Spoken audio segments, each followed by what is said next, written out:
Hello everyone, I am Chidvilas, student at NIAT, and also I am a president of Drone Club in NIAT. I recently cracked internship in Powman Aviation, which is a drone company. Let's talk about my journey. When I first joined NIAT, I have no clear idea about setting my professional goals in NIAT. After attending some of the classes, projects and workshops and getting some guidance from the mentors, and then I started getting some of the understanding and I got interest in robotics and drones. One day NIAT announced a drone workshop in our college. So I'm really excited about the workshop. There they taught me regarding the drones and drone programming.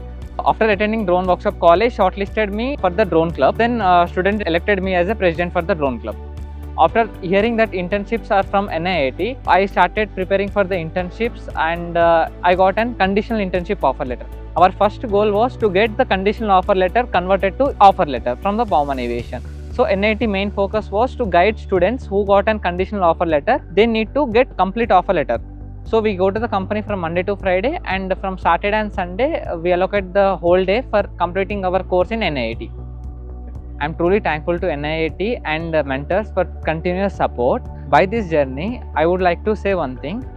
If you are really curious, take every opportunity and utilize every opportunity, then the success will definitely find its way to you.